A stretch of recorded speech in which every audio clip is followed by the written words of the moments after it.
G'day and welcome to the 48th episode of the Destiny Down Under podcast.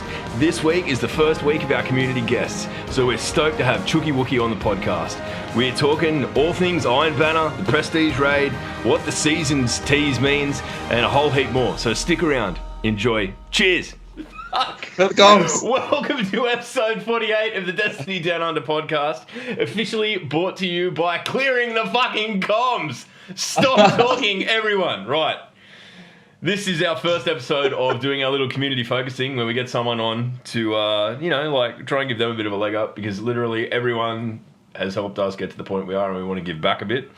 So, as always, my co-hosts, Mylan Games, a real-time Sloth below me, but this week, very special guest, ChookyWookiee. How you doing, brother? Thanks, man. Yeah, thank you very much, man. Thanks for having me on. Anytime, mate, anytime. So, how's everyone's week been? What have we been up to? What have we been participating in this week?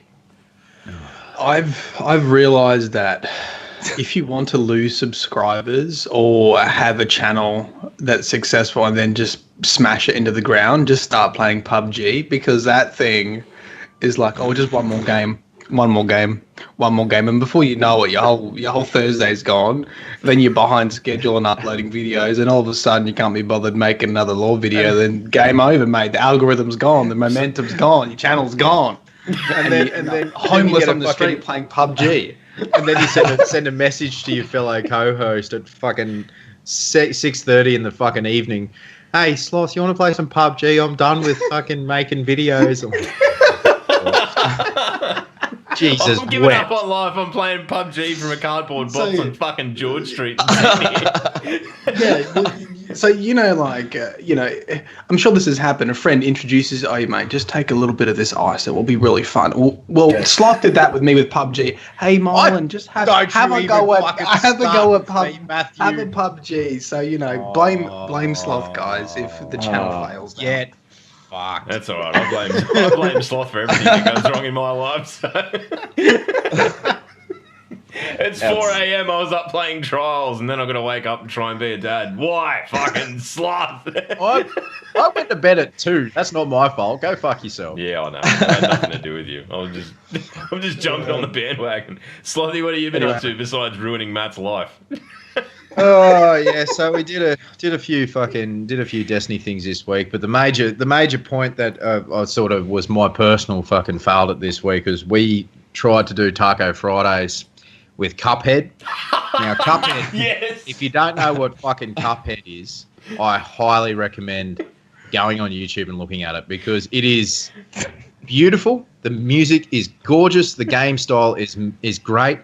But fuck me swinging, I wanted to throw my controller out the window along with the entire computer setup because it was frustrating.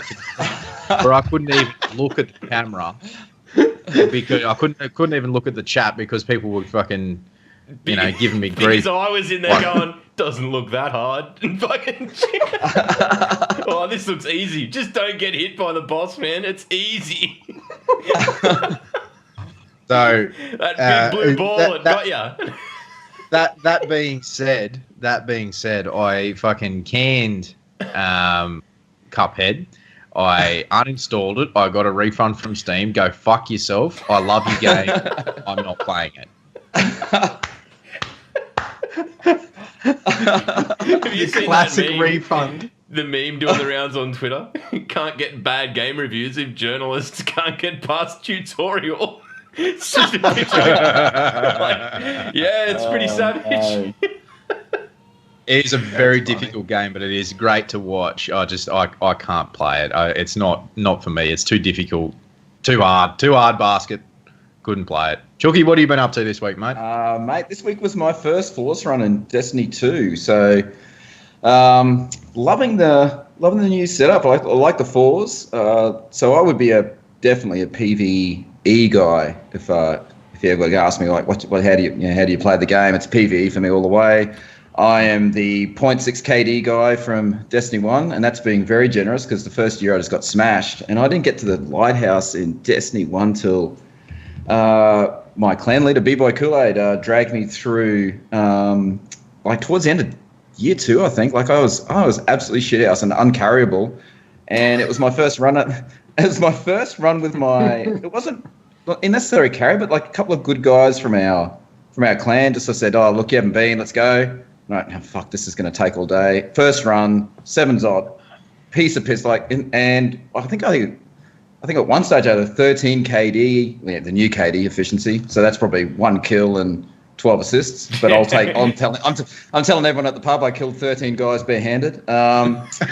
Straight through. And our game 7 was it was to 0. We zotted, we pantsed them. So I was pretty chuffed with myself. The new trials is just more acceptable. If that's what it's like, if it's when it's the what's the one where you plant the bomb? I can't remember. Countdown is accessible. This shit that they got this weekend, I got up and watched some of my stream friends literally crying as they're trying to do carries, getting to game 7 and doing 3-hour card and then dipping out. That was a bit gruesome. So I've stepped away this weekend. I'll probably have a crack tomorrow. But yeah, it was first trials run. It was like, I don't know what year 1 of D2 and piece of piss. I was stoked. The exact opposite experience of Cuphead. So look at Sloth. He's got some shit. You need to buy a punching bag, man, with Cuphead's fucking face. Oh, I fucking have one. Don't you worry. That would be pretty funny if Cuphead's collector's edition included a punching bag. Oh, if you got a stream set up, like maybe you can see the background. It's like just a sec stream. I'm going to be back in a minute, and you walk up and it's a punching bag, and you're biting it. Your kid walks past and you backhand him, and come back. All right, we're all good. All right, let's go. I reckon they need like a Cuphead branded fucking pillow to scream into. Honestly though, I was sitting in Discord, in another Discord that I'm part of, and they said, "Oh, you need to watch this." And I'm like, "Oh yeah, what's this?" This dude was speed running, so that Cuphead has just come out and all that sort of thing. But he was speed running it, and he was glitching the boss as you can with those older style games. I think they built those glitches in for the speedrunners to do, right. But like they broke the game, and he got to the boss before the final, the devil, in like fucking 20 minutes. Yeah. It was absolutely amazing to watch, but I just think to myself, I'm never going to be that good to make myself feel bad. So shit happens. That's why I don't watch trials shows. and feel humble. I'll admit I played trials last night and played a couple of cards with Winky and that. And we didn't have a particularly stacked team, but we kind of found that, there's ways that you can play that make it really fucking painful for the other team. And if you play to play the long game and grind people out, they just break and do dumb things and try and chase kills. And I know that makes the experience worse for whoever you're playing, but I got wins. So yeah, hey. You come flying around the corner, you see a group of 4, and there's a picnic basket out, and they got a thermos, and they're having a cup of tea. You're like, oh fuck, pretty much. Let's just set up and right on that where we know the point's going to come in. So even if we don't have a kill advantage, we've got the advantage there. So it was just that, but. It's one of those things, I guess, week to week, given that the game type changes too, that we're going to see these things happen. And, not everything is for everyone, and that's just something that we're going to have to navigate going forward. But, I had fun, and I got gear out of it, so I can't complain. That's one of the. I suppose it's a Destiny thing. But the amount of bitching that immediately happened on Twitter when it was survival by community leaders, and you're like, for fuck, and they all fuck off to PUBG, like Cuphead there, and they all go and play PUBG and like it's literally they run a card, fuck off, and it's like, oh, okay, well, get out of the way and let us have a go. Good on you, mate. Well, at least they're not there stomping on our heads. Like maybe it's the crap game mode that got me fucking that much further down. Now that I think about it, like maybe all the good people were like, oh fuck this, I can't be bothered. It's just all the plebs like me who were like, oh fuck. I'm too naive and stupid to realise how much of my time I'm wasting on this. Retitle it Destiny 2, The Rise of the Bog Average. All right, well... And speaking of PvP, ladies and gentlemen, there was, in the TWAB this week, we've got the return of the Iron Banana, or the Iron... all of the things. 10th to the 17th of October, and it starts at Reset. Now, This is actually kind of cool. Now, I saw the armor pieces, and we'll chat about that in a sec. But that deserves. I love its the own fact that section. it's that gets its own section. Everything in my body just went erect when you said Iron Banner armor. Yeah, everything. Yeah. But, I read that this week at Bungie at work, and I have a meeting with HR on Monday. It's inappropriate things that went on. But Sorry, no, we've got the game type is control, which is good. I love that supremacy can go and get stuffed, especially in quick play. I don't really like it. The only issue that I can see is it's still 4v4, but we'll get to that in a sec. We've got no level advantages. The bounties and ranks are replaced. They have been replaced by an Iron Banner engram. You earn Iron Banner tokens every match, more if you win. So same with the whole. It ties in with everything else in D2. You earn tokens to tie it into. I'm guessing it's going to be Aphrodite. You hand them into her. Daily and seasonal milestones. Don't get that. We'll get to the armor in a sec, but the fact that there's no level advantages, that sort of relays that the PvP is a lot more accessible for the people who are just starting out in D2. They didn't play D1 and they've just don't have the time to grind like that silly woman over there at Kotaku magazine, who want to play Destiny but don't really want to spend time with it. But what do you reckon, Chookie? What do you think of the new Iron Banner, mate? When I saw the non-level specific, I was thinking just before Destiny 2 came out, I took a break and hooked over to Elder Scrolls, and they've got 2 PvP modes. So they've got your level advantage and your, I think they call it the non-champion points, and it's pretty much you go in and it just comes down to your skill. So if you can go in with any bit of gear, and if you're skilled enough, and you can take any guy out, no matter what bit of gear this guy's been grinding for 4 years on Elder Scrolls, and you walk in with a butter knife and a bad attitude. If you're good enough, you can take this guy out. And I was pretty excited because they had a thing called Battlegrounds, which reminded me. It was like I thought when I went to Elder Scrolls, they've looked at Iron Banner and had this little easy format where you can go in on a small map with a small group, just like it was threes, I think. I think they were teams of 3, just like I'm the original Iron Banner and Wreckface. They'd stolen the guru idea, and I was pretty excited about it. And I was kind of excited when I saw Destiny Bungie had gone, oh, fuck you, I'm taking this idea, a bit of your stuff back, and we're going to take out the champion levels. And it's great. I mean... Yeah, fair enough. I was pretty excited. The armor's ridiculous. I mean, that's enough. But the good thing about Iron Banner is it's you grab. I mean, the only bad thing about 4s is you can't get a big enough squad of your mates. Iron Banners is more about beer and taking it easy, and you're not worried about like trials. You're sweating. The raid, you got some guy screaming at you, clear comms. But Iron Banner's more about just get it with your mates, talk shit, drink a beer, make lots of butts and poo jokes, and run around for a couple of hours and just de-stress. Yeah. So I love it. It's going to be great. Matt, I can see over there just burning. What's going on? Well, look, I'm not a PvP player, but I try to think about the whole context and what PvP players would think about that. Like, what's the difference now between Iron Banner and just your standard modes? Like, what? Nothing. What separates? That's my problem with it. Like, what is it? It's just a reskin Crucible for a week. But and the gear, like, so. What a skin. If the difference is just the gear, apart from aesthetics, because I think the aesthetics is good, even though I'm getting to the point where I'm like, hold on, when did samurais come into the point? Like, where did this better have some crisp lore, or I'm gonna flip my lid? Okay, there better be a reason for samurais. It better not just be like, yeah, you know what, we had the Iron Wolves because wolves were really cool, and now we got samurais because samurais are cool. Like, I hope there's some backstory there, but. The raid gear hasn't been impressive. Everyone's complaining that, there's nothing that sets the raid gear apart from anything else. And if the Iron Banner gear is also quite lackluster in regards to perks, like if they're just different, with the same perks we've already seen, right? Like it's literally a grind for aesthetics.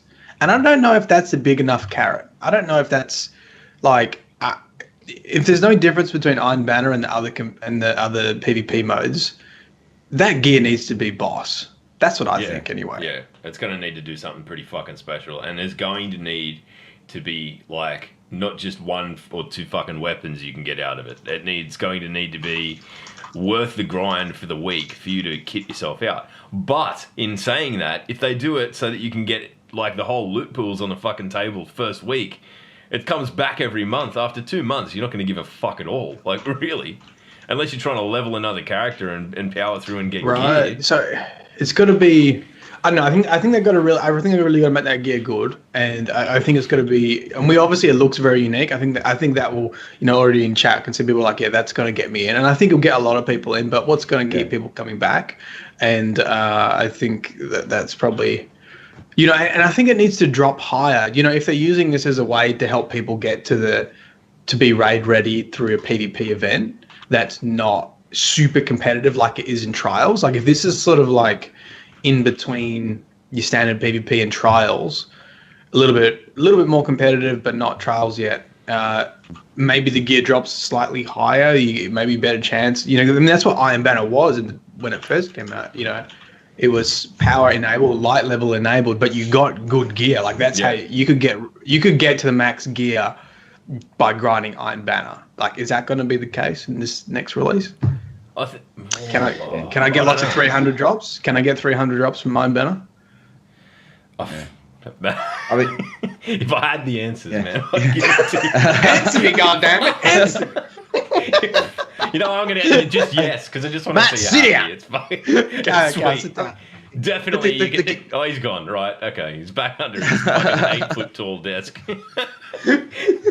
And we didn't have the opening ceremony this week of you raising the height of your desk, and it's all sitting here and hearing it go. Yeah, it is a little bit high, to be honest. Hold on a second. There we go. There it is. Oh, there Lord. it is. He doesn't actually have a desk. He's just knocked off a fucking bed from a hospital, and he's got his shit set up on that. So, depending on perks, does it actually hit? Do we have a perk list? No. For the Iron Banner armor? No. Not that I've seen. No. So, I mean, as we all play, so Matt loves his hunters, Logs loves his titans. Apparently, according to everyone on fucking Twitch, I like my warlocks. Fuck you. Chookie, what character do you like and which armor set has one for you? So I was a year one everything. I started day one as a hunter.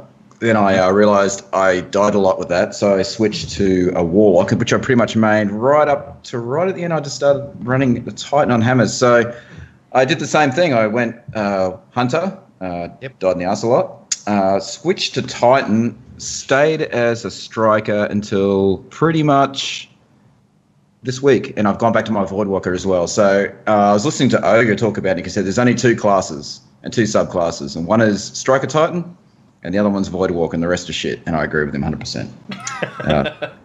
It's kind of weird. It's I love my. I mean, you can see I'm an old dude. I've got no fucking reflexes. So everyone talks about the shitty fucking warlock jump. It's like that floating jump saved me in raids more than fucking anything. Because by the time my reflexes kicked in, I was like, oh fuck, I can just float down like Mary fucking Poppins to land on something.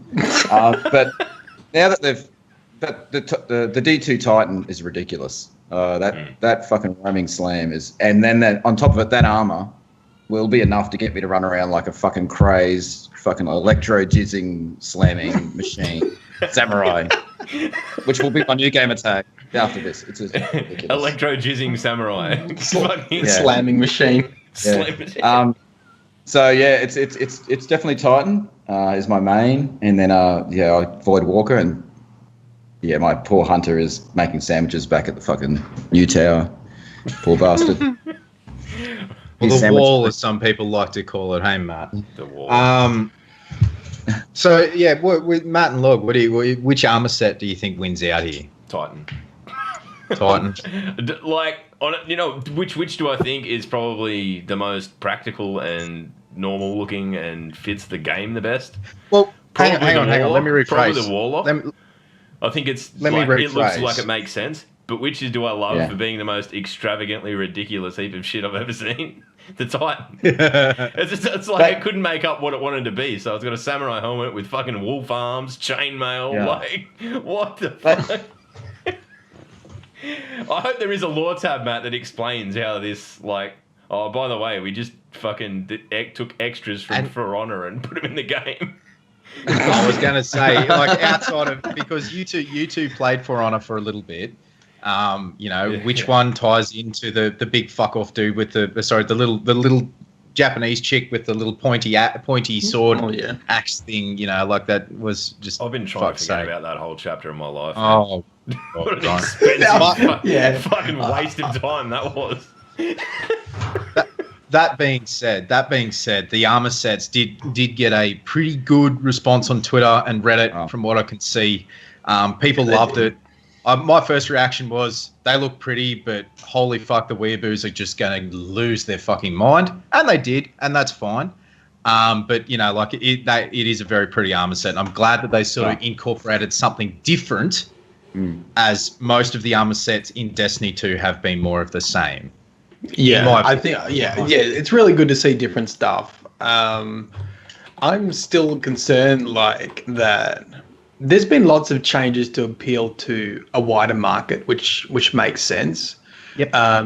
With having things a little bit less competitive, and I feel like this armor falls into that category, and my sort of decision will be really solely based on what's in that lore tab. Yeah. And I hope they can introduce something cool. And, typically the armor in Destiny, particularly like raid armor, has had a really good story and has had a lot of meaning behind it. And I would hate to see aesthetics prioritized to get people into an event purely based on just how something looks. Dude. I just think it undermines. It's not that kind of game. I feel like it starts going in the wrong direction. Like it undermines the story of Destiny and why this sort of event exists.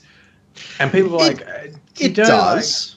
It does. That being said, I mean, I don't want to throw all of this on you, because it's not just you who says this, but a lot of people are comparing Rise of Iron Age of Triumph to Destiny 2 Vanilla, where they should be comparing it to D1 Vanilla. And they need to be sort of thinking about it that way rather than coming in from Rise of Iron. I know what I've got a fair idea of what you're going to say, Log. Yeah, but, I don't think there's a direct line to be drawn between D2 and anything, to be perfectly honest, because the content, the size and scope of content is never going to be able to compete with where we're at the end of D3, at the end of Destiny 1, in Age of Triumph, and I just don't think that it's a fair comparison to them. Like, there is so much shit that they've learnt and implemented in this one, no. But with what Matt's saying, I also have that fear that we could find ourselves very quickly in something that's style over substance.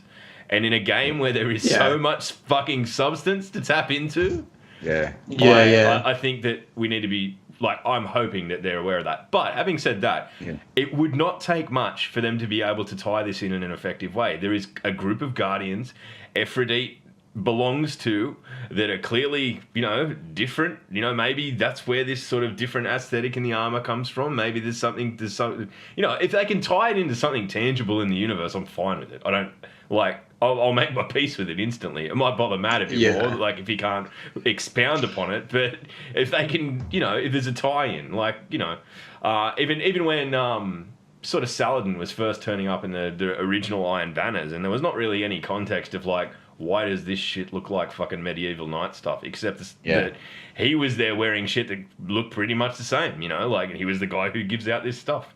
If they can do that and sort of ground it somewhere, then I'll be more at peace with it. But if it is just guess what, weebs, jump on it, I'll be a bit disappointed. Yeah. I mean, I totally will have fallen for it, but still. Yeah, exactly. But you know what it reminds me of? It reminds me of MMOs. Because now that I play, I've only played Paragon. Paragon's my only MMO I've played. But looking at Paragon and how other sort of Paragon is not an MMO. That's a MOBA. Sorry, MOBA. Sorry, MOBA. Yeah, MOBA. Where the skins are just the aesthetics is a big pull of the game, and grinding to get a certain skin and look is much more of the sort of end game to get that master skin, or to get something that showcases that you'll at the top of your level, whereas it's not about, but that's a MOBA, right? It's just PvP, and that's all that it's about. It doesn't necessarily have that sort of campaign and that backstory. So it'll be, Do you reckon this stuff's going to be in bright engrams? This won't be in bright engrams, will it? No. It'll be in its own stuff. You'll only be able to pick it up. It'll be in its own stuff. Yeah, like, I mean, so Anyway. the other thing that I think is worth touching on is that it says daily and seasonal milestones for this. Now, at the arse end of this week's TWAB, there is sort of a classic Bungie prick tease about we're going to be doing a TwitchCon reveal of what seasons are. So that's well after Iron Banner is finished. So I think we're probably going to be able to start figuring out what this might mean beforehand through what these milestones are and sort of what we're working towards in that respect. But what do you guys think? I mean, we're talking daily milestones. Do you think are we looking at a legendary every day that we can get? Like an engram every day? Does that sound fucking ridiculous? I don't think it does, to be honest, because it'd mean you'd have to commit time every day to doing it. And I mean, I don't fucking do that. Well, they've replaced bounties. So what are they going to replace bounties with? Are you going to get another, like an Iron Banner token from your daily? You know, you go out to get that 10 kill streak or whatever it was, that annoying fucking Iron Banner fucking thing. So you go and you get 10 kill streak and you fluke it and it ricochets a bullet and kills 10 guys and you get. They're going to give you a token. That's all I can think they're going to give. They're not going to drop a legendary every. I think they'll have that. You know the way it is now. How like in all matches in the top right, you've got those little. They're not milestones, but they're they're little challenge things. I think it'll just be that, and that'll be what you'll tie into that. Whether they do you think that was just a mistake? Do you think it should have just been daily challenges? Maybe. You get daily Crucible challenges, right? Yeah, that's what I'm talking about. Those little things that pop up. On the right hand side, you pull your ghost down and it brings them up. I assume it's just going to be that. But I think it should have said daily challenges and seasonal milestones. Yeah. That's what I think that sentence should have read. So we might have daily milestones. Just I'm going to be smashing that milestone every day until I get my Wii back. Yeah. So this kind of ties into what you said there before, the TwitchCon reveal tease, the prick tease, and all that sort of thing. Like, what is this? What is this? What does it mean, Basil? I don't know. I don't know. What's the question? They didn't dish a whole heap of stuff out. So I guess we can do what we classically do before we know anything and just speculate our tits off and fucking have a good time. Are they trying to go for? Well, I mean, you reference. It's a good reference what you said there before, Matt. Are they going to use a MOBA type situation for seasonal things, i.e., like Overwatch? This is the competitive season. Yeah. Are they going to put in like a competitive, a more sweaty trials for X amount of time, and then but you know what I mean. Just got a cold sweat when you said that. Jesus. Oh, I just shit myself. The like Reva said in the chat, so clan ranks reset every season, so you get as high as you can with the clan, and the person the clan that has the most whatever X gets this reward, or the team that has completed the most raids or the quickest raid gets this reward, and it resets every season. And when the new content comes out, every piece of new content has its own leaderboard type situation. Is this a thing that they're trying to implement? Because that's what it may well be, but like when you look at it from the context of clans, that's redundant. I mean, there's a cap on what you can do each week. You can only do so much, and everyone can do the same. And like, we've got 2 arms to our clan at the moment. One's on Xbox with 100 people in it. We do it in fucking an hour and a half. PlayStation, it takes the better part of the week for everyone to trundle through, but it gets done, and they're pretty much at the same point. So I don't think there's going to be like, this is the king of the clans fucking thing, unless they really wind that back and just let people hammer it, and there's like an overall tally of XP or whatever. I don't think that's a thing. When it comes to everything else, maybe raids, things like that, they will look at, in this period of time. I mean, with the prestige raid coming, which we'll talk about in a sec, one of the things that they say is that the mechanics are different or changed, but not like it's not, shatter your fucking existence. So maybe do we then see that each season there are different mechanics for the raid, and then from there on we go like mildly different, that then this is the team that completed it fastest for this season, blah blah blah, have an emblem. I don't know. I don't understand the purpose of it if you're going to hard cap things. It defeats the whole purpose. Yeah. Well, Yeah. I mean, it's sorry. What about if instead of clan points per se, but clan raid finishes or guided games, which I was talking to Kiz about last night when you were doing your thing, Log. You know, like how many, like what is your clan score for guided games? What is your clan score for Nightfalls? Like if you're doing those type of guided games type situation, like maybe that I don't know. I thought something that piqued my interest is when you mentioned Overwatch Sloth, and I thought, oh yeah, there's actually a little bit of crossover here, right? And that would make sense considering Activision Blizzard partnership going PC. You know, we've got these sort of loot box sort of style setups now in those engrams, in the bright engrams. We've got these aesthetics coming through. We got skins that are just meant to sort of really pique your interest to get you engaged in an activity that's PvP based. How does Overwatch work with seasons? Well, your season is your competitive. So How you long have does your it events. last? It's 2 months now. So your competitive season is a reset of every 2 months, but you also have events. So similar to the Festival of the Cost and all that sort of thing, there's the Halloween event, which you can buy all the Halloween loot boxes and get all the skins and be fancy and all that sort of thing. You know, like and a lot of games do that. You can do that for CSGO. You can do that for League of Legends, Overwatch, obviously. Like all those MOBA type seasonal PvP only type of games. Like there is that, and they tie in with the so they have the comp season, then they have their events. Like I said, like the Festival of Cost and all that sort of shit. So do you think we're going to see so once this Destiny beach seasons- party skins? That's what we fucking not. That's what I'm like. Like I'm not gonna, if Destiny jumps the shark like that, and I'm like a Titan running around in dick stickers, I'm out. If I can get nipple tassels for my Titan, I'm done. That's awesome. And some sort of fucking dance after you do callus and you're teabagging him and your tassels are going. Oh man, that'd be the best.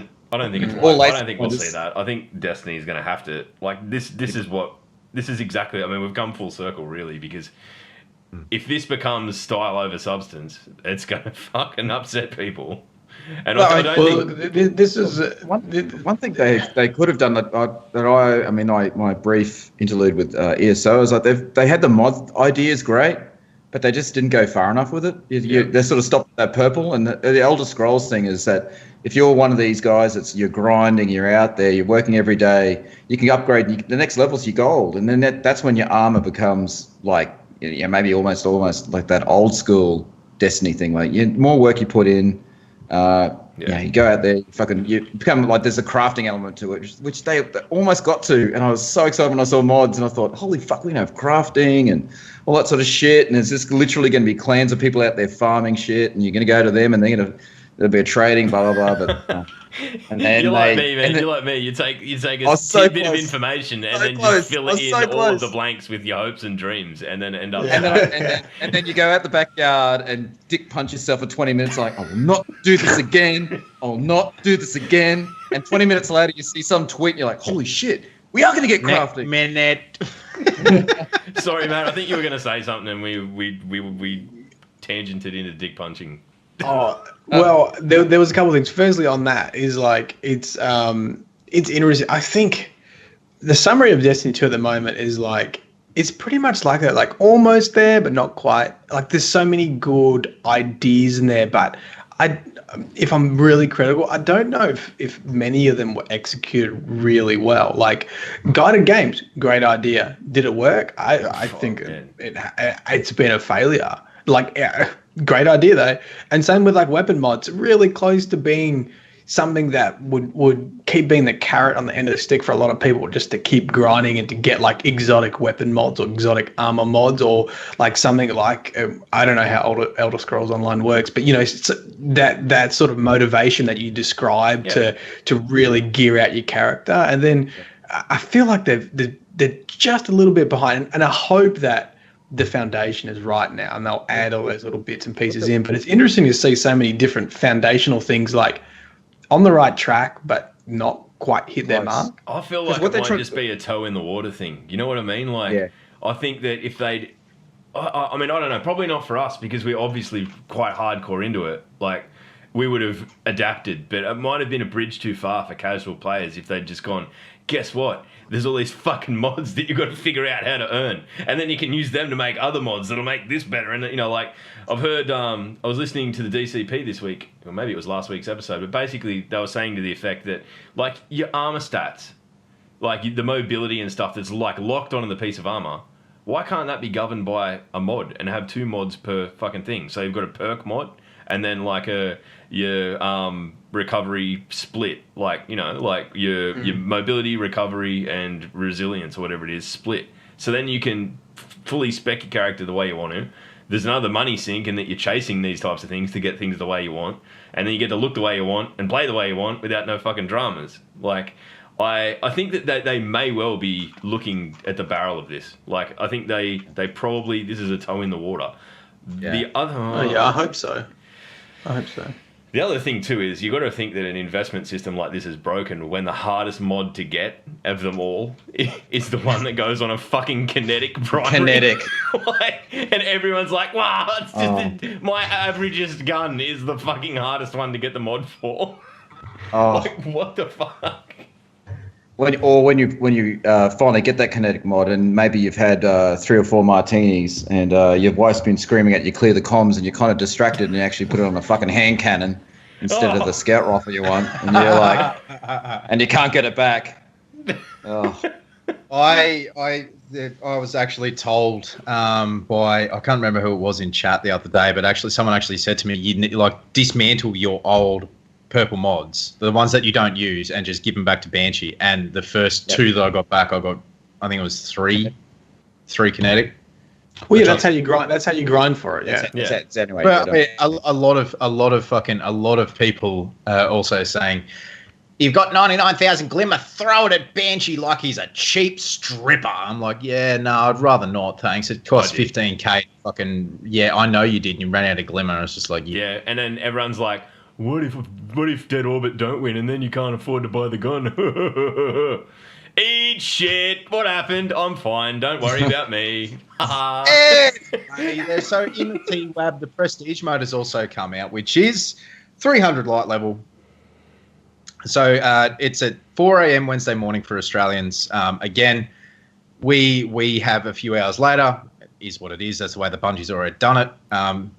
Don't be one of those people who goes to Twitter and go, fucking Australia is hated by Bungie and it's 3 o'clock in the morning. Shut up. Stop it. Anyway, so there's from what I've been told, there's armor changes. So the law, Matt, you were telling me about this the other day. We're going to let Matt go on this in a minute. Yeah. He can talk because I've watched his video and I think it's probably a good vid. Just to get him to just do it, and we'll all just sit here and go, oh. It's just gonna look like a monkey flinging feces at the screen for 10 minutes. Hang on. All right. Hang on. Yeah. Okay, hang on. Go. Sorry. I can see you getting ready for a tangent. I can see you. Just chill. Captain T. Breathe. Okay. The mechanical changes we don't know as of yet, but people are throwing things around that at the end of the gauntlet, you know how you've got the 4 bubbles at the end of the run. They're supposed to get all 6 now to complete the encounter. I don't know about that, but it would be very, very good to see that as well. To see some changes where it's not just people going into a raid and going, carry me. It's going to be people, I have to participate. And I think that's why Matt and I enjoy what we enjoy, is doing raid help rather than raid carries, because carry is dead weight. Help is you cannot. There is no such thing as a raid carry in this new raid. Right, ready, guys, ready? Matt, go. Well, Mylan Games, I choose you. Go. It's pretty interesting, these changes. So, I don't know if you guys know. Well, you probably do, but there might be some audience that doesn't know. So, there's a website called Ishtar Collective. And what they do, and what one particular guy, Baxter, I don't think we've ever had Baxter on. We've never had Baxter on the podcast, have we? Bring him up. We'll get him on. Calling Baxter. He'll just wake up. Like, what? Hello? So Baxter, and he's got a bit of a team now. Purple Chimera we've had on before too. Yeah, she helps out with maintaining the website. Essentially, they've documented the database. He pulls information from Bungie's API with item descriptions and puts them on the website. And the reason why that's really easy and important is I literally type in a word, I don't know, callus, and it brings up 500 items that ever mention the word callus. Then I'll go through those items and I'll find which ones are important, and then I put all the puzzle pieces together. So I get a message from a non-pig. He's just like the bad boy of Destiny lore. And just can we just take a moment to digest that? Like, I was going to say, the toughest guy in the library. Yeah, man. Librarians are fucking thing. He's fucking edgy. Sorry, I'm doing it again. I'm tangenting. The toughest guy alive. That's good. That's really good. He first said, "Hey Matt, the new raid gear is up. It's in the database. Bax has pulled it. Have a look at it. It's really interesting. No one's talking about it yet." So I made a video on that. 2 days later, he goes, "Yeah, about that, about the information I told you. Yeah, it's been deleted. It's not there anymore. Bungie's got rid of it." And the thing about HTAR Collective is what he does is he puts a timestamp on when it's released and if it's been changed. So you could clearly see that it had been updated in the database and then removed. Which I don't know how I feel about it. Okay, so there's two sides to this story. First is, great, Bungie's still working on the lore. Second thing is, wait, why is Bungie still working on the lore for the raid? Yeah. Holy shit! Is this D1 all over it? And so the difference in the lore is very dramatic. The first original set that went through described the Shadows of Callus, which is basically like an assassination team of Callus, who are different species, and one of them included a fallen captain or a fallen baron. So, and that goes with the lore of the normal raid gear. The normal raid gear described, I don't know if you saw my tweet from before, all these different species that aligned with Callus, and they're the assassination team. Gamma Trap just drew me one of those species called the Clips, and it was the armadillo. We made an armored armadillo. That's how we imagined Roll to be. Throwing a fucking javelin thing. So the spear is from the lore. When the Titan armor describes a character called Roll, and he's from a species called the Clips, and we never met this species before, but they were very primitive. They were cave dwelling after a period of time, and it describes a scene where he basically stabs a whole bunch of Cabal aristocrats with a spear. And so hence we made an armadillo with a spear. It makes sense, right? Sure. Anyway, the hard raid armor describes more assassins, more Shadows of Callus. That was removed and replaced with very distinct lore that was much more about accepting guardians into Callus's army as shadows, essentially, or whatever. They were all very invitational. Warlock, you possess Goal's wisdom. Hunter, you possess Goal's cunning. And they were also, the major pivot point was Callus forgives Goal. Now, that has never been brought up before either. Callus had this hit team to kill Goal. And in these new raid armor pieces, Callus now forgives Goal for some reason, and is also very warming to Guardians to invite them to join the best Emperor in the world, in the galaxy, Callus. So really big lore changes, and I don't know which side of the fence I sit on. Is it cool that they're still writing it, or was it a mistake? Or like it is odd. It is odd. Like, was it a mistake that old lore was still sitting in the database, or was it like, shit, all right, now our team's freed up. We've done this part. Let's start updating the lore. Okay, well, let's write some more parts about Callus. I don't know. Yeah, well, like, Bungie have to be aware of the fact that Ishtar Collective exists and how it works, and that they're not going to be able to do something like this and like it'd be not noticed, right? Like, maybe they had all this lore written, and then they just had too much shit written. And they're like, how can we get all this shit out there without having all of the armor pieces to go with it? Fine. Let's just leak it. Matt will pick it up, make a video, everyone will know about it, and then we'll redact it a day later and make him look like a crazy person. Yeah, right. And this is the thing that makes it a little bit suspicious. I find that the writing for the newly released one is much better than some of the previous lot already in the game, and it very much so has a Book of Sorrows feel to it. And I don't know if they've got some more writers in, or the gent that did the Books of Sorrow, because when you read enough Grimoire cards, you start to sort of get a feel for a certain style of writing, and these have quite a distinct style of writing, these new editions, which is adds to the conspiracy theory, man. Yeah, I mean, I'm all for lore. You make I me mean, sad, that's the thing. It doesn't. You make me sad. You make him sad. Why? Why? Matt makes me sad. Why? I don't know. Just in general. Just in general. But yeah, this is the other really interesting thing, right? I really like the new lore. It's a very consistent message. Like, not only is the style a little bit different, but every gear set has the same message, right? So the Warlock gear set, the Titan gear set, and the Hunter gear set for the new Raid Prestige all has a unified message set in different ways. Every single piece agrees with itself.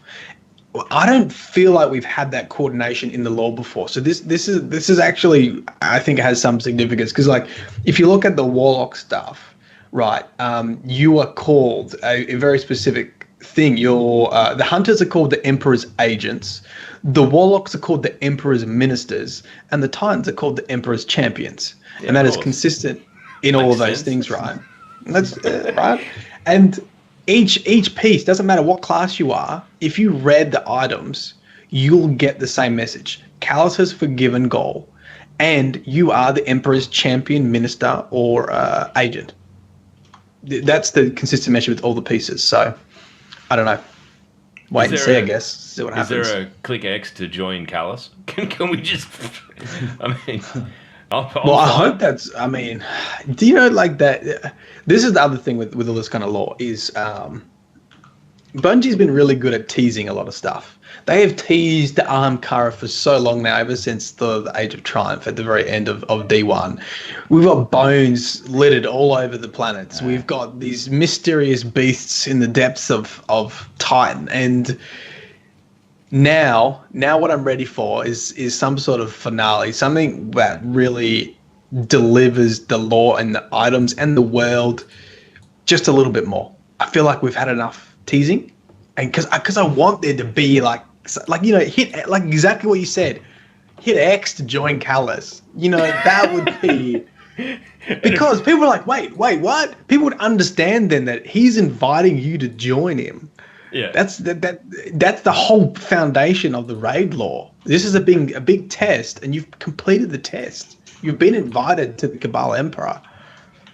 I think like that would be a huge turn, because it's sort of like all of these things that like now they just seem so benign. Like, oh, Callus wants you to join him. Okay, cool. You know, like you can't. So it's ultimately redundant. If they turn it on its head and they're like, guess what? You can. Yeah. And then they'd be like, you know what? Oh, you fucking join Callus, you motherfucker. Like, it's same with like Fallen straight Allies. over there, man. I love the big fat bastards. I'm same all with over something it. like that. And you know, I don't think they're going to get there, but I really hope that they eventually do get to that, because I think that will give a lot of inspiration for Destiny's story, when it's not just like hidden lore that, you know, I'm forever speculating on and nothing ever happens with it. But like that, if you read the Grimoire cards, we've put hints in there for future DLC, for future releases, for exactly how the story's going to play out. And if you spend the time reading it, guess what? You're going to actually work out what's going to happen. Like that's a cool carrot stick scenario for me for the average player. Like, hey, if I read these raid items, I might get a glimpse into new mechanics for Destiny. Yeah, and I mean that's what people want. They want, and it's not so much that they want to be the guy on the cutting edge that's the super sleuth figuring it all out. They just want to feel like that within themselves they've worked something out. You know what I mean? Like, because it just gives you that bit of satisfaction. Oh yeah, no, this is going the way I thought it would. Okay, cool. Yeah. So, and you know what? They started doing that with Age of Triumph. Age of Triumph, the 6 or 7 Grimwall cards they released in Age of Triumph predicted the storyline in D2. They introduced Asher Mur in Destiny 1 in a Grimwall card. He had lost his arm, and he's in D2 with a Vex arm. That was so cool to see. They introduced Eris Morn leaving. She left. That was really cool to see. They, so they're aware of that process of hinting at stuff in Grimwall cards and then releasing game that actually has that content in it. Well, there you go. Is that what you wanted, Sloth? That was everything I hoped it was going to be. Honestly, I was listening to that and I was botting at the same time. So thank you. That was a very good listen. I didn't know. I'm not being facetious at all. I'm not being a smart ass. That was actually a good lot of things that I just flat out didn't know about, Matt. So thank you. I didn't know about Asher Mur in D1. There you go. Thank you. You know he has a whole channel of this shit, Sloth? He does. You can go and watch it whenever you want. Pretty much. It's fucking great. You're taking a dump. You think you're going to be in there for 15 minutes? It's a big job. Fucking Mylan Games on YouTube. Learn some shit while you take one. It's fucking wonderful. Nothing makes me more happy when people send me messages saying, "Hey Marlon, great video. I was doing a shit whilst watching it." That makes me feel good about ladies and gentlemen, that is where we're going to move into the DDU content review. Your regular content keeps me regular. That's basically it for the TWAB news for the week. But we do have a content review that we have brought back for the podcast, at least this week. Log, what is your piece of content that you would like to review for? Yeah, we haven't done this for a few weeks because we've kind of been in that hole. There's been so much fucking going on that we've just been trying to keep up and make sure we touch on everything. But it's good to be able to kind of get back and get into these things where we, we all look at different shit on the internet, and this isn't necessarily Destiny related. But it's just, in our travels, what have we come across that's fucking cool? Mine this week is Destiny related. And this, for me, is one of those things that, how you see the videos in this week at Bungie and you're like, how the fuck did this not get in there? There's been two metal versions of different parts of Destiny, the Destiny soundtrack done. But then there's this other dude, Little V is his name. And I'm talking, there is a grown man in a bastardized Darth Vader outfit made to look like a hunter, just shredding up in a light, just riffing out like a beast. And I think Winky sent it to me and he goes, I saw this and thought of you. And I went, I hope not, because you think that I dress like that and jump around the house like a fucking maniac. But you do, though. Well, yeah. So the link for that will be in the description below if you want to check it out. But I mean, heavy metal music and all that sort of shit is close to my heart. Guitar is close to my heart. Destiny's close to my heart. And dressing up like an idiot is probably something I should look into doing. So good on you, Little V. You're my content pick of the week. Who wants to go next? And Matt, what is your content this week? Matt, I watched a bit of Matt's. He sent it to me just before we went live, and I'm like, I need to watch this later. So anyone that sort of regularly watches YouTube would probably know iDubbbz TV. Essentially a mockery of most other things. He's pretty clever with being ironic with his content. So one of his loved series is Content Cop, which he calls things how it is, a little bit like Sloth in a more intellectual way, essentially. You mean he uses big boy words? Or? He uses big boy words. But, he calls people out, right? And he made one called Content Cop Jake Paul, but it wasn't about Jake Paul. It was about Rice Gum, which essentially is a content creator that thrives off drama and makes diss tracks. And you watch the content and I was like, how did you get millions of subscribers? He did it in like a year or two, something like that. Something really quite hard. And, a young bloke, he showed you how much money he's making on YouTube, like 60K in a month or something ridiculous like that, in a month of just making shitty raps, and he got caught out for having ghostwriters and all this kind of stuff. Anyway, he made this 30-minute long content cop that he titled Jake Paul intentionally so he didn't give him credit in the title or the description, and just shreds him perfectly for 30 minutes. Number one trending on YouTube. And then YouTube removed it because they said it was misleading because he put someone else's title in the thumbnail. And then he's like, I addressed it in the first 5 minutes. I said, this guy's a scumbag and I'm not going to give him credit, blah, blah, blah. Anyway, it's worth a watch if you're not up to date with the YouTube dramas and that kind of stuff. And if you like YouTube drama? Oh, God, Keemstar's back. Fuck! You know what? Like, Jesus this is like, it gives you a bit of an insight into each of us, I think, because this isn't the first time Matt's had like a little bit of YouTube drama pop up in here, and I think it's a healthy thing. I love other people's bullshit. That's fucking fun. No, mate. It's not my problem. It's like a glossy magazine for a YouTuber. I don't know what's in the human brain that you just love hearing about. Other people's lives, people talking shit. I don't know what it is, but if that appeals to you, I highly recommend sitting down for 30 minutes, grabbing some popcorn, and watching the full episode of From iDubbbz. It's 30 minutes long, and at the moment, it's got 15.5 million views. Jeez. And what's your two-piece part content this week, Chook? Yeah, look, mate. I'll blow some sunshine up Lord Jesus' ass first. The Cade 6 series that he's doing at the moment for Destiny 2 is a must watch. Like, yeah, this guy. He's up there. Mylands. I've listened to I listen to him on bike like most of us do.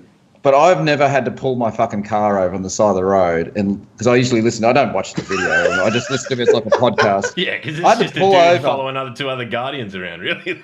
Yeah. So not anymore. It's fucking a lot more than that. The last Cade 6 series explaining his backstory from the treasure, is it the Cade stashes that you get? Yeah. The treasure maps. I've been getting them all out of order. You get a bit of lore, you go, oh fuck, that's righto. Oh shit, this is good, and you move on. And going back and reviewing the vids in order is insane. And I've got to admit, I was fucking depressed after I got two of them. And when I did pull over, it was across the road from a bottle shop, and I immediately pulled in the drive-thru and got a fucking 6-pack of fucking hard cider and went home.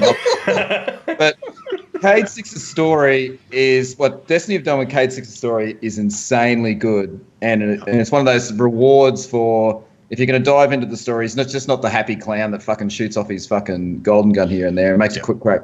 There is a fucking story behind him that is insanely good. And I went home and I saw my wife and I went, fucking Cade's fucking Robin Williams. He's that fucking flawed genius. There's a depressed, fucked up guy who puts on this happy face and there's this fucking sad, epically sad story. And I love it. It was awesome. Anyway, don't want to say too much more about it. Go watch the videos.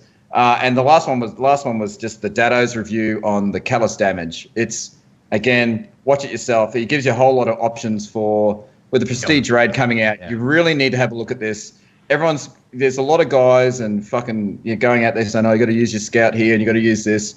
And he tests it out and gives you 3 or 4 really good options that are going to fit your play style.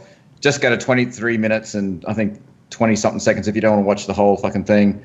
And he'll give you some really good options about how to fit out. And I know with my Titan, it's going to be the war rig, a couple of fucking auto rifles, and my Merciless. And I'm going to sit there and I'm going to hold that trigger down and make him cry. Can say that the double autos with the war rig is pretty incredible. Pretty incredible. Can say that it's fucking it's good shit. My content. Review also runs into Nailed It Foul It, which is something that we've done in previous podcasts, but we've had to drop it for D2 release and all that sort of thing. But we have it back today. So my content review is Jim Sterling. It's a few weeks ago. Yes, I have spoken about Jim Sterling before. Yes, I am a fanboy of him. Yes, I fucking watch him nearly every day. But he brought up a very shitty. This is the nailed it part where he actually brings this into light. He brought Warner Brothers. Warner Brothers are the producers of Shadow of Mordor. Great game that was released a few years ago. Really good game. But the Shadow of War comes out in a few weeks, and there was a particular developer on that who unfortunately passed away due to cancer.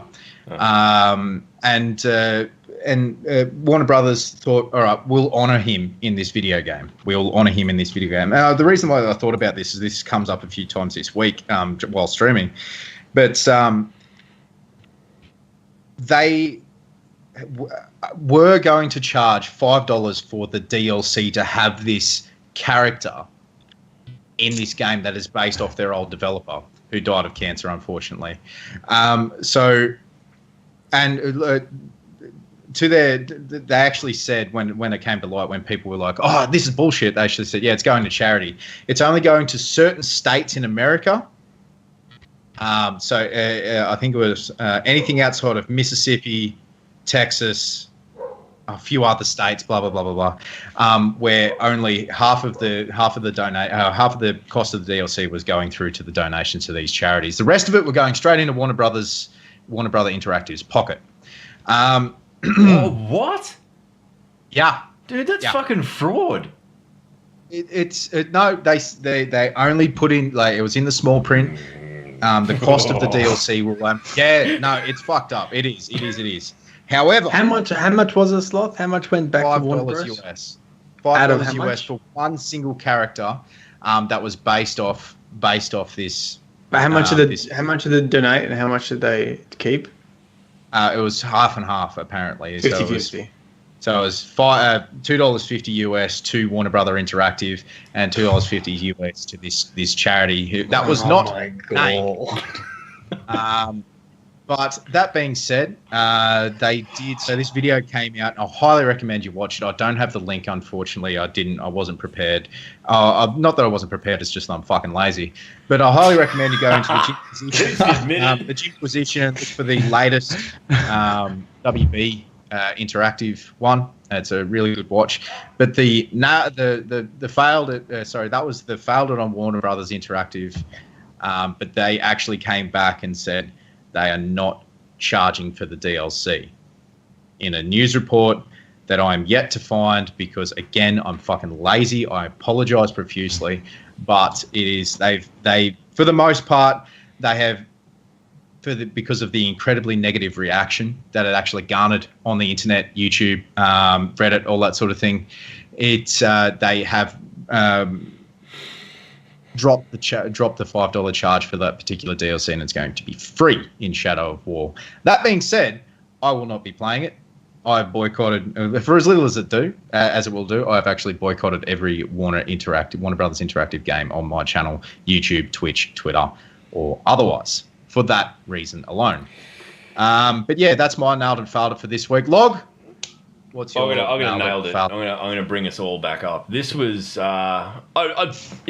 Reddit, it is a toxic cesspit of negative shit, but occasionally you come into something that is just genuinely uplifting. And basically, this is I'll share the link. It'll be in the description of the video or of the audio file that you listen to, wherever you listen to it. But basically, the story of a clan who banded together to raise money for one of their clanmates who's Puerto Rican, and we all know there's been a hell of a lot of shit go over there. They've raised $500, and I mean, ultimately, they say in the Reddit post, it's not a life-changing amount of money, but that's what this game is. That's what it does. It crosses boundaries. It helps everyone help each other. It gets people involved.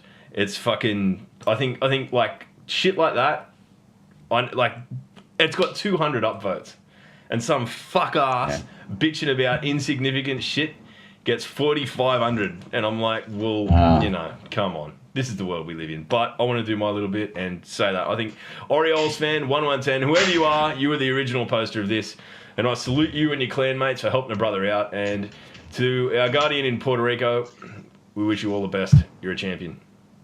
Fuck yeah. That's now, that being said as well, Tamsin, who was a guest that we've had on the show before, and Polar, we're raising money for iPetite as well, who are down there in Puerto Rico as well, which is really, really good to see.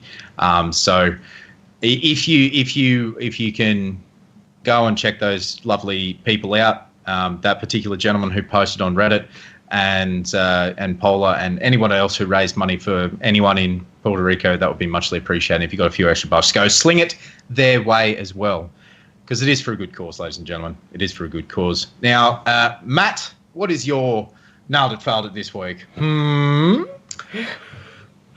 So, look, I had... I've got a feeling we're going back down to the bottom of the barrel again. We're going back down. Look, I've been helping some people get through the raid on Twitch, and have had a lot of success, and I think probably had a frustrating run most recently. Like, some raids we've actually got through in 2 hours, which is really good. And I've realized all the intricacies of helping people in a raid, and there are just so many things that can go the wrong way that it can be frustrating. And it's actually not just people coming in and joining. It is with streaming, is a combination of the streamer, the people that join the streamer, activity doing it, is everything. And I was, as a streamer, I think I need to be more aware of how I go into streaming and like the mood. And I probably shouldn't have streamed it that day, because I was already anxious because I hadn't uploaded a YouTube video. I don't know, you guys might not know this, but I put a huge amount of pressure on myself to keep to a schedule, and it triggers me when I don't keep to my upload schedule. And I hadn't put up a YouTube video that day because I freaking played PUBG for a whole day, which was on Thursday, which threw out my schedule. And then I was working all of Friday, and I was meant to do it Friday night, and then I didn't do it. PUBG. That is your inability to show some fucking willpower, Matthew. I know. So I was angry at myself, and at that point I should have realized that and probably not streamed, because little things become big things when you're streaming. But it's the raid is so communication heavy that we were just having people's microphone were cut out. That's a wipe. People didn't have a microphone working properly. Well, man, we can't start until you get a microphone. This is not possible. You've got heaps of static on your mic. You need to sort that out. Like, we can't stream it like that. So 10 minutes later, someone needs to go to the bathroom. So when you got 6 random people together, those issues get compounded, and all you need is and you chuck a couple of glitches and a couple of bugs on top of that, and then you just chuck, the general excitement with being on stream, and which is perfectly reasonable to be excited to be on stream and to be with someone that you've been watching content for 3 years. Like, that's perfectly reasonable. And so you've got a lot of talking on microphones, some microphones not working, people's connection drops out. We had one guy lose his power. We had one guy that had to go have dinner. We had people that need to go to the bathroom. And it's like, oh my God, we did not get anywhere near what I wanted to achieve in that stream. And it feels shitty to try to help people get through a raid and not get them through it. And it feels shitty for me to be irritated because of my own fucking PUBG fucking addiction. I truly felt like a drug addict. I was like, this is your own fault, Dylan. You fucking idiot. Why one more game, people? Just one more game. You're ruining your life. It's slipping away. Just one more PUBG game. I promise. Just the last hit. Just the last hit. I think it was that raid experience that everybody's had at one point, where everything's against you. You're almost there and then a bug happens. You're almost there and then a mic cuts out. You're almost there and then someone has to quickly go. You're almost there and then there's an emergency. You're almost there and then the power cuts out. And it's like, we just had to call it, because I was like, guys, we've got to call this. This is everything's against us. And I think we've all had that raid at some point. And yeah, it can be very frustrating. Yeah, this doesn't seem to be the raid for the 2 or 3 Sherpas. This is like at least 4. A squad of 4 has to carry 2 at best. Like, it is gruesome. We've got 3 people through. We got 3 people through on PlayStation in the first run, and I think this is where one of my mistakes was. So with raffling it off, I did an expensive raffle where it was 500 max tickets you could enter. So you mainly get a lot of regulars coming through, people that have watched the stream.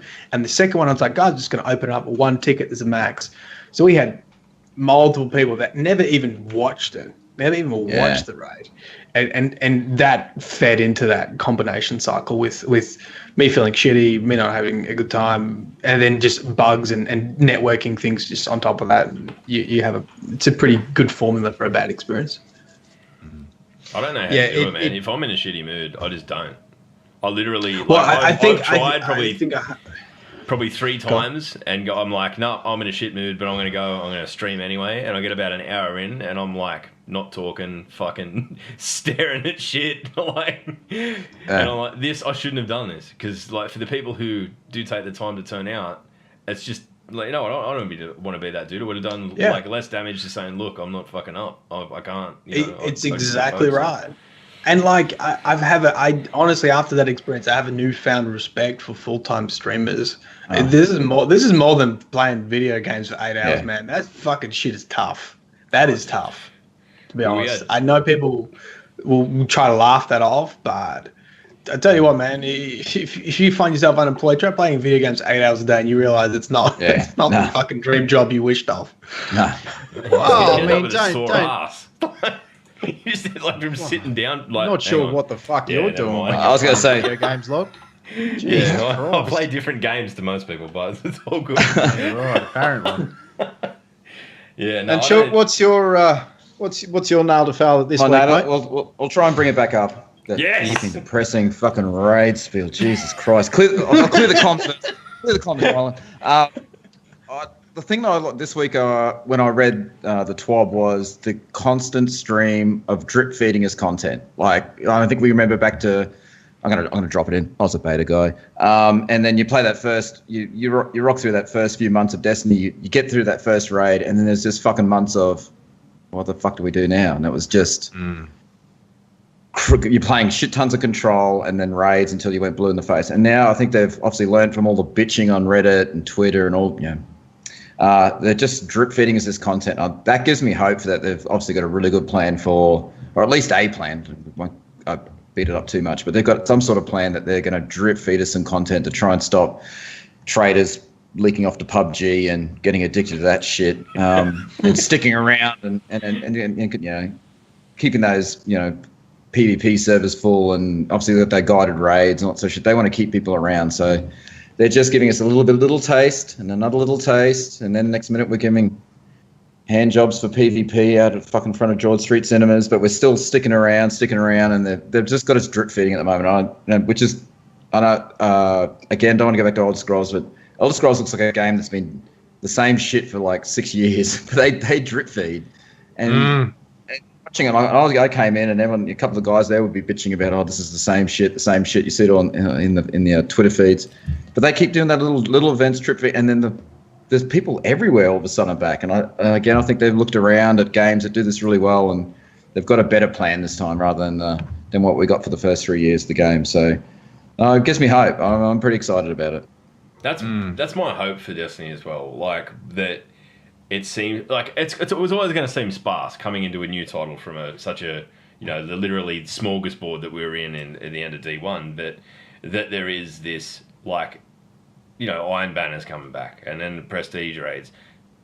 To me, it kind of surprised me when I read they were bringing them both back in the same week.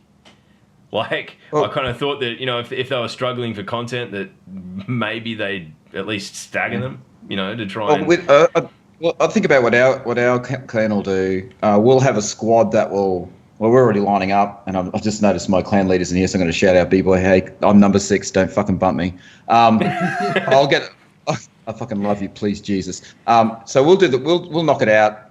And if you haven't got anything else to do, like you jump into Iron Banner and play, watch the boys on stream, spot comes up, we get through, maybe we get through the Prestige raid, then you can just cycle through your clan guys. At least there's 2 things going. You just sort of, and then they're sort of they're covering up the PvE and the PvP guys. You just got those guys that. There's some streamers I watch, you never see them play PvE. They're not doing the raid. They're just grinding away at that PvP and wait for trolls to come through. So I think they're trying to cover off those bases. And I think it's good. If they drip feed one event, concept, we had that fucking Valentine shit where you got the purple or the pink fucking armor for running around with another guy.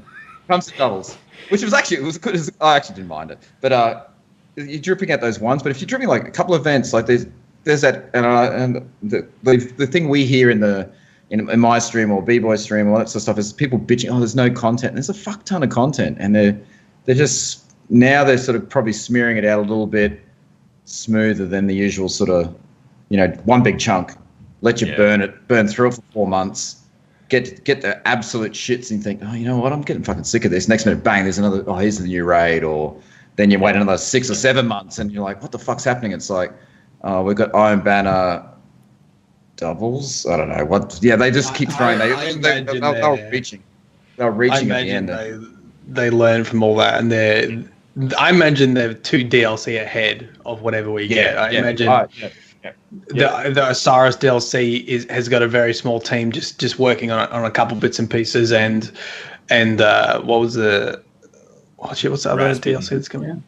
Rasputin. Oh yeah, and the Warmind DLC is got a small team, and then the rest are making the 3rd and 4th DLC. So as soon as Iron Banner and Prestige Road just starts to go, they'll drop the Osiris DLC, then they'll run, and then they'll drop the Warmind DLC, and then bang, then they've got the 3rd and 4th one already in production and ready to go. And there's a little bit of that. Hey, look over here. We're going to taste a little bit of Iron Banner. You're like, oh, Iron Banner, and then over here we've got Prestige Road. Oh, and making you forget that we've got Osiris coming up, and we've got Rasputin. That Warmind Rasputin DLC, I can't wait for. That's the thing that I'm looking forward most to this game coming through. Like, that's going to be that storyline, and Rasputin is something that's like stuck with me from day one. Like, this is so cool, and I never really got into it enough. And they sort of tantalized it a bit, and you got the sleeper simulant and all that sort of shit and stuff. And then when the symbol was out, when they dropped the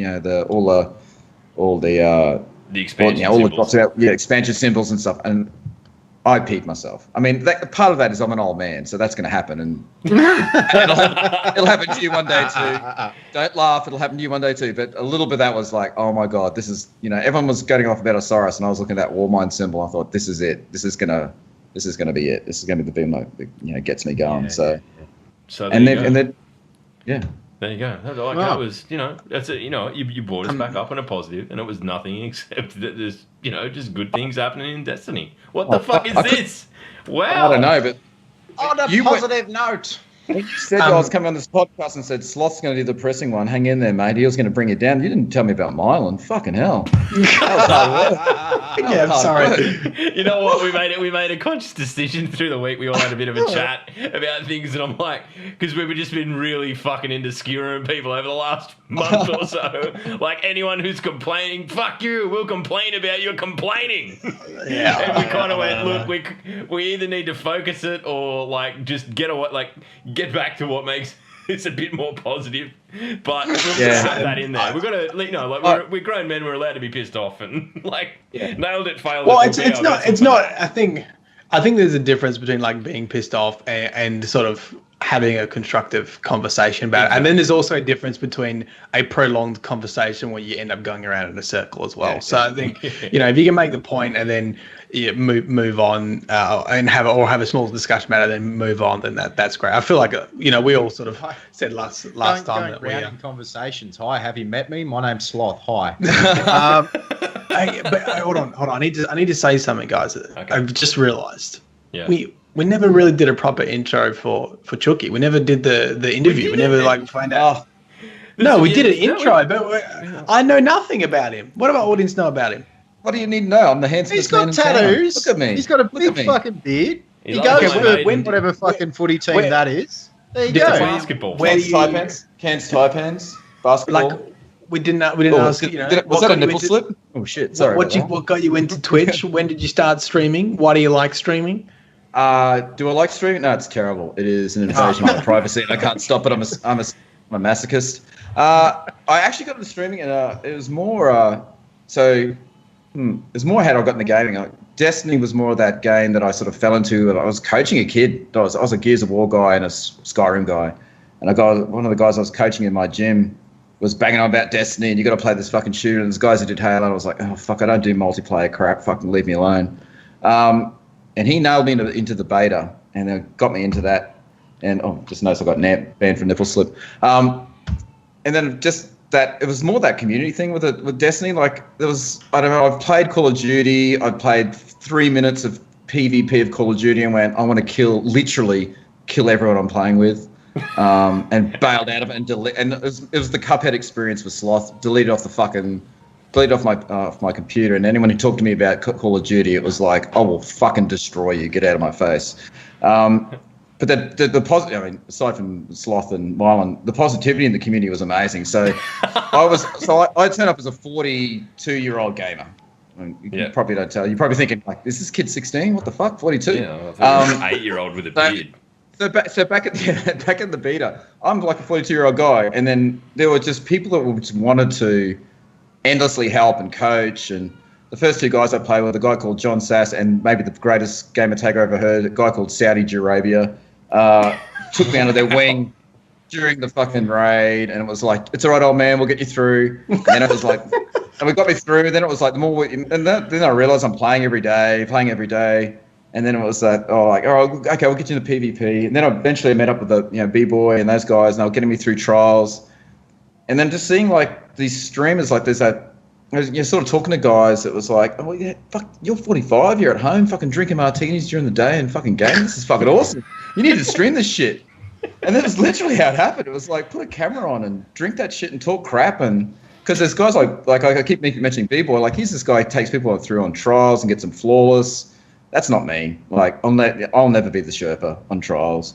But there's a group of guys that are my age that I now know through streaming that there's fuck tons of guys my age that they've been gaming since we were 16. It was that fucking ping pong thing with just the line and the dot going through. That's how long I've been gaming for. It's embarrassing. But there's guys our age that are, most of them got kids and shit that just want to have a drink and play and talk shit and apparently prepared to sit in a stream and do the same. So, and not feel bad about it. So that's pretty much how we got into it. It was just more for fun and a hobby, and unfortunately it's taking off and got affiliated, and it's like, oh shit, I've got to take this a little bit more seriously. So yeah, it's pretty much where we're at. Like I'm the guy that sits in our raid squad while I'm streaming, and while B-Boy's trying to do the clear comms. I'm the guy not clearing comms, making poo jokes and bum jokes and running around and making inappropriate fucking. Just being a general fucking pest. Oh, yeah. It sounds like Log and I, really. Absolutely. I'm the jerk in the squad, and then of course I'll be the one that dies first, and you could just everything goes quiet for a bit. It's like, oh, sorry, boys. So I like to think of it as enhancing your own experience by detracting from everyone else's. I think that sums up my stream more or less. No, so another thing that we often ask when people come on, we've noticed a trend. Have you suffered a grievous injury that led you towards playing games and streaming? Because you would be surprised. No, it's the exact opposite. Before I started gaming, I was probably the fittest I've ever been. I was competing in, and I don't do it anymore, fucking CrossFit comps as an old man doing, going up against 20-year-olds. I used to go to the Masters stuff. I was as strong as fit as I ever was, but my mistake was I opened up my own gym, so I started my own business. So I'd get up at 4:30, coach people for 3 hours. I'd come home and stress out about fucking business, and it'd be like, fuck, it's just the worst. And the worst thing for your fitness you could do is open a fucking gym, because all you do, you don't want to look at weights, you don't want to do that sort of shit. And all I want to do is, being an introvert, I guess, the way in terms of like I recharge my batteries is by going to a quiet room, reading a book, fucking watching fucking endless Games of Thrones or gaming. So I just jump on, and something about gaming where you jump on, even if you're in a party, there's six or seven guys there talking shit, but there's no one really in the room, and you can mute shit, and you can do whatever, but you can still recharge your batteries, and it was just an escape from fucking business. So I have a day now, kind of like Mylan was saying, is like I have a schedule. I come in, I know on Wednesday and this day I'm going to do all my fucking accounting and my programming, all that sort of shit for my business. I'm going to fucking put it in a corner, and then I'm going to, for the rest of the week, when I've got free time, I'm going to be on this Xbox and I'm going to game as much as I can. And then, cool. and like we've all experienced, it's like, you have your ups and downs of life, mum gets sick or whatever. You got a clan, you got a fucking group of guys, your raid squad, and they know when you're feeling shit. If I'm the joker, like I usually am, of being a dickhead or the useless one, if I'm quiet, someone will usually send you a message, dude, what's going on? Like, what's wrong? So it's like, oh yeah, fucking mum's crook and something. And then it's your fucking support group. Yeah, it's weird. Yeah, It's so, yeah. honestly, Yeah, it's weird. Sloth and I were talking about this. When like one of our clanmates, Bundy's going through a bit at the moment, and we're thinking of your brother. We haven't seen you around, and we know why. But it's one of those things that like I've had some shit going on recently, and like I'll be pretty terse with people when they're, you know, like we've got our clan group chat and they're into me. Oh, what's going on with this? I fucking don't care. Like, just do what you want. Just leave me alone, and then I'll get like everyone will read it, no one will respond, and then I'll have 6 people message me individually. You all right, man? Like, and I'm like, fuck. Yeah. And that's it. At the end of the day, you know, we're far flung. We all live in different fucking states, doing different shit, different jobs, working different hours. And that's the way the world works now. But to be able to have like a fucking support network of people who give a shit without having to like spend every weekend at the pub and blow a fortune in cash against the wall or in the urinal. Yeah. I think there's only so much underrated. UFC you can watch just to talk to someone. Like, pretty much. fuck, I just don't need to see another guy get his face elbowed in. Like, do we have to be here? Can we just go home and game and talk it and party chat? Yeah, cool. All right, that's pretty much. I mean, that's Australia at the moment. You can't go to a pub. Someone get. Yeah. Anyway. Right. See, that's what I'm talking about. That's all we didn't do, mate. That's all I wanted, guys. I apologise. We should have done that straight off the bat. I got really excited. Yeah. You shouldn't have done it before. I've had about 2 martinis since the beginning, so yeah, we got it would have been much more coherent at the beginning. All right, well, you know what? We're going to wrap up there. We've had a good long chat, and it's been fucking excellent. So we're going to raid into Xbox Girl, who Sloth tells me is doing the Leviathan raid. So we're going to jump over there and say g'day a lot. That is how we roll here. But we'll keep you posted. We've got a few fucking guests coming up. Sort of that tweet about the community thing, there was some surprising respondents, I'll say that. And if you were out there and you are waiting, if you've sort of thrown your hat in the ring, please don't be disheartened by the fact that, you know, you didn't win the first round and get on like Chookie has, because I mean, he's handsome, man. Like, fuck. Yeah. If I could just say thanks for having me on, and Bell Bunny, suck it. Bell Bunny, suck it, babe. You're amazing. You got a great podcast, but Daddy's here. Speaking of which, next week on the DDU podcast, Bell Bunny. So there we go. I'm not even fucking kidding. Are you not good? No. He's awesome. You've got like 16,000 times more followers than we do. It would probably be amiss of us to make you our community focus for an up and coming streamer, but we'd love to talk to you. She's number 1. But it's good. We're going to talk to her. She's got some charity stuff going on like the weekend after next. So it's sort of all worked out perfectly. So that'll definitely be a fun chat. So something to look forward to for next week. But for now, Matt, you know what you got to do. Well, I would like to say the law will find you, but it's a little bit on the fence at the moment.